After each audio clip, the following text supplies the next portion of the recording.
नमस्कार मंडळी, आजच्या व्लॉगची सुरुवात देवपूजेने करते. दिवसाची सुरुवात आणि दिवसाचा शेवट देवाच्या आशीर्वादाने झालं की मनाला शांतता आणि सकारात्मक ऊर्जासुद्धा मिळते.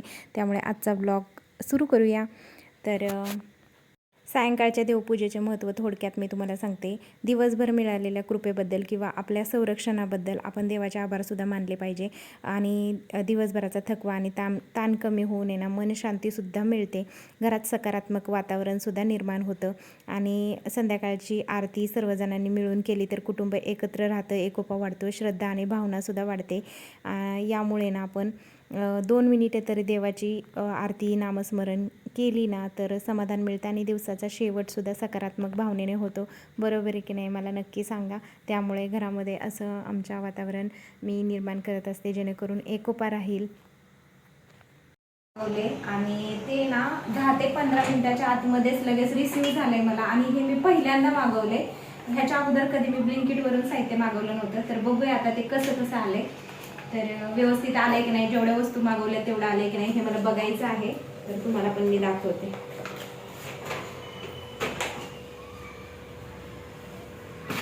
ते खोलते आहे.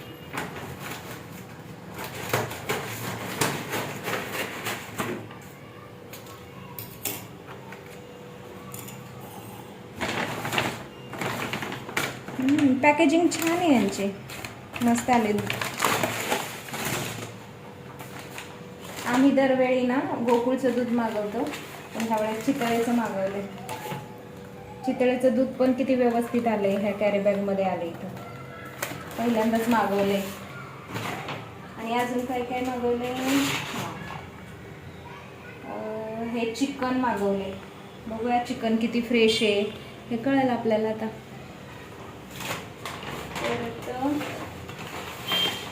अंडी पण मागवलेत. अंडी ब्राऊन एग्ज मागवलेत. Brown egg. आणि हे आपलं नेहमीचा अमूल बटर प्लस पनीर पण मागवले. पनीर मला लागते मोमोज बनवायचे, त्यासाठी मी हे पनीर मागवले. तर लवकरच तुम्हाला मोमोजची रेसिपी पण बघायला मिळेल. आता हे सगळं साहित्य ठेवते, पहिल्यांदा बघते पण चिकन कसं आलंय दाखवते मी तुम्हाला. तर आता मी चिकनची भाजी बनवणार आहे आणि ती पण मी कुकरमध्ये बनवणार आहे. त्यामुळे म्हटलं चला तुमच्यासोबत शेअर करूया. आज आहे रविवार आणि रविवारचं आमच्याकडे नॉनव्हेज असतं. तर म्हटलं चला आता भाजी बनवूया.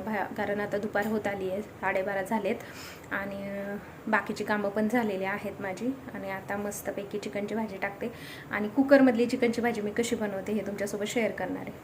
चलो स्टे ट्यून बघत राहा. तर हे ना काल मी ब्लिंकिटवरून चिकन मागवलं होतं. रात्री फ्रीझरमध्ये ठेवलं तर चांगलं राहिले, कडक झाले आहे की नाही.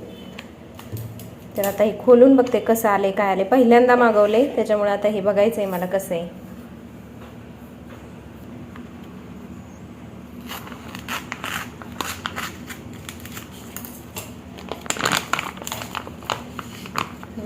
फ्रेश तर वाटते.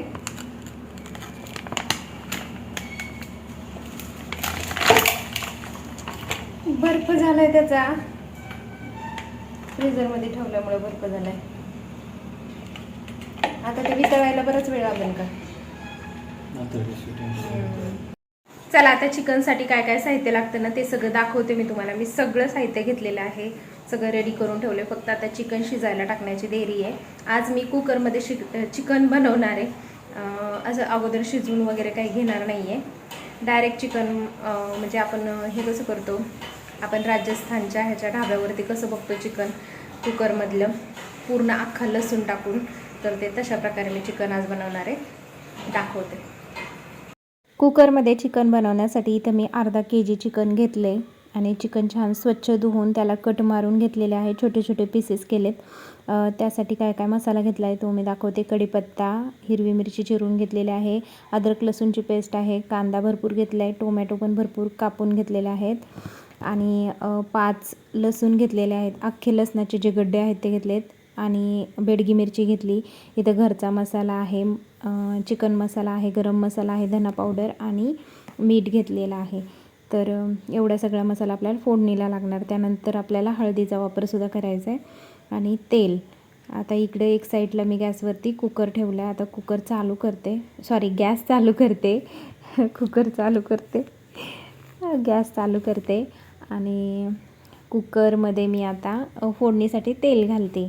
तर तेल काय जास्त लागत नाही आपल्याला कुकरमध्ये. जेव्हा आपण भाजी बनवतो ना त्यावेळेस थोडंसंच तेल लागतं. तर 1.5 पळी तेल वापरले इथं मी. पळी म्हणजे जी तेलाच्या किटलीतली छोटी पळी असते ना ती. तर तेलामध्ये कांदा टाकला मी परतण्यासाठी. कांदा जोपर्यंत गोल्डन ब्राऊन होत नाही तोपर्यंत इकडं म्हटलं मॅरिनेट करून ठेवावं चिकन. त्यासाठी मीठ आणि हळद टाकून हे टॉस करून ठेवते. म्हणजे चिकनला छानपैकी हळद मीठ लागून ते छान मुरेल बाकीची फोडणी होईपर्यंत. तर आता कांदा चांगला मऊ पडला आहे. त्यानंतर त्यामध्ये आलं लसूण पेस्ट पण टाकलेले आहे. आलं लसूण पेस्ट टाकल्यानंतर त्यामध्ये मी मिरची आणि कढीपत्ता टाकला आहे. लगेच टोमॅटोसुद्धा टाकलेले आहेत. एवढाच मसाला वापरून आज चिकनची भाजी करते आहे मी. बाकीचं काही ग्रेव्ही वगैरे मी काय बनवलेली नाही आहे. ह्याचीच आपल्याला ग्रेव्ही बनवायची आहे. तर ज्या अखंड मिरच्या होत्या म्हणजे बेडगी मिरची ती पण टाकली आहे. जेवढे सगळे खडे मसाले घेतले होते म्हणजे पावडर मसाले घेतलेले आहेत ना ते पण सगळे टाकलेले आहेत. त्यानंतर मॅरिनेट केलेले चिकनसुद्धा आता या मसाल्यांमध्ये टाकून घेते आणि हे छान असं आता परतून घेणार आहे. आणि हे चांगलं मसाल्यामध्ये परतून घेतल्यानंतर त्यामध्ये लसणाचे गड्डेसुद्धा टाकायचे आहेत. जसं राजस्थानच्या ढाब्यावरती किंवा राजस्थानी ज्या रेसिपी असतात ना त्याच्यामध्ये अख्ख्या लसणाचा वापर आणि अख्ख्या बेडगी मिरचीचा वापर केलेला असतो. आणि खरंच खूप भारी भाजी होते. अशी भाजी ना नक्की एकदा करून बघा. तर आता मी झाकण लावून ह्याच्या 3 शिट्ट्या काढून घेते. कुकर थंड झाल्यानंतर भाजीचा लुक असा काहीतरी दिसतोय. तर खूप छान आणि मस्त स्मेल येत होता. एकदा नक्की ट्राय करून बघा. दुपार होत आलेली आणि भूक खूप लागली होती त्याच्यामुळे लगेच ताट केले आणि बघू शकताय तुम्ही ताट किती छान दिसते आज. आणि अशी भाजी ना मी भरपूर वेळा बनवते. तुम्ही पण एकदा नक्की ट्राय करून बघा. खरंच सांगते मी, खरंच खूप छान आणि टेस्टी लागते. फक्त नॉनव्हेजवाल्यांसाठी. जेवण वगैरे झालं आणि त्याच्यानंतर मग मी आता जी कपडे धुवून टाकली होती मशीनमध्ये तर ती सुकायला मी घालते आहे. आता तुम्ही म्हणत असाल की कपडे, भांडी, किचनची साफसफाई आणि रविवारी खूप कामं असतात. हे खरंच अनेक घरांमध्ये होत असतं. याचा सोपा अर्थ काय आहे माहिती आहे का? कपडे धुणे, वाळत घालणे, ते घडी करणे, परत किचनवरची भांडी धुणे, रोजच्या जेवणानंतरची भांडी स्वच्छ करणे, किचन साफ करणे म्हणजे काय तर गॅस ओटा आपण क्लीन करत असतो रोजच्या रोज. परत सिंक क्लीन करायचं, फरशी क्लीन करायची आणि ज्या छोट्या मोठ्या इतर वस्तू असतील किचनमधल्या जसं की छोट्या छोट्या बरण्या असतील किंवा पिठाचे डबे असतील किंवा मसाल्याचा डबा असेल याला सारखा हात लागला जातो त्यासुद्धा वस्तू आपण स्वच्छ ठेवत असतो. ही कामं आपण रविवारच्या सुट्टीच्या दिवशी करत असतो. आणि अजूनही रविवारची कामं जरी सुट्टीचा दिवस असला ना तरी घरातील कामं काही कमी होत नाही. उलट आठवड्याभराची कामं जास्त वाढत असतात. आणि कपड्यांचा जो मोठा लोड असतो ना तो शनिवार रविवारी आपल्यावरतीच येत असतो. परत शनिवार रविवारी अजून काही बरीचशी कामं निघत असतात जसं की फ्रीज साफ करणे, घर साफ करणे, कपाट साफ करणे, कपडे व्यवस्थित लावणे, अशी भरपूर सारी कामं असतात. तसंच आहे ना सुट्टीच्या दिवशी अजून एक काम असतं जे की घरातला थोडाफार काही किराणा संपला असेल तर तो किराणासुद्धा घेऊन येणं. अशी कामं रविवारच्या सुट्टीच्या दिवशी चाललेली असतात.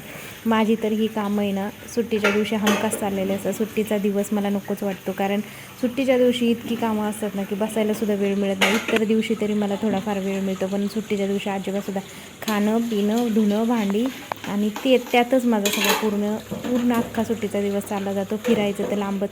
जशी मुलं झालं ना तसं तर काय फिरायला कुठं जायला मिळतच नाही.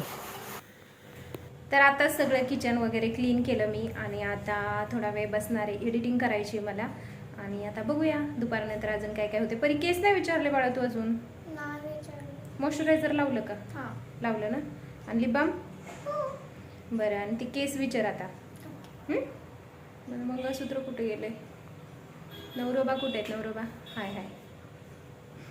चला आता थोडा वेळ बसते आणि त्याच्यानंतर मग बघूया पुढं परत दुपारनंतर काय काय शूट करते, काय काय नाही, काय काय होते माहीत नाही अजून.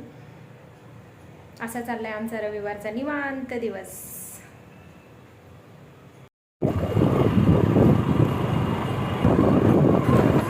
तर आता मी चालले स्कूलमध्ये परीची पुस्तकं घ्यायच्यात.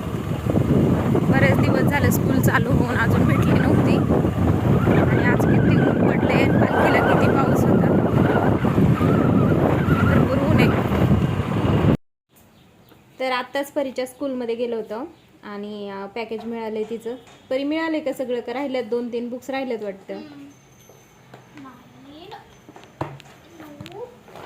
आय कार्डचे पैसे घेतले, डायरीचे पण पैसे घेतलेत आणि फोटोज देणार आहेत त्याचे पण पैसे घेतलेत. हां आणि हे बुक्स आहेत.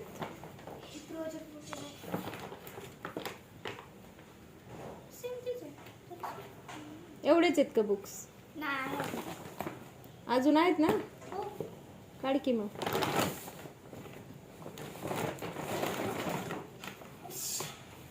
लय जड आहे बाबा. लय जड आहे. स्कूलमध्ये कसं नेणार मग तू? टाइम टेबल नुसारच न्यायचं. तुम्ही काय करता, सगळंच घेऊन जाता, टाइमटेबल नाही आला. मग ते हे होतं, ओझं होतं ना जास्त. मग जोपर्यंत टाइम टेबल येत नाही तोपर्यंत न्यायचं, नाहीतर मग जेवढं रोज शिकवतात तेवढंच घेऊन जायचं. सगळं शिकवतात. सगळं शिकवतात का?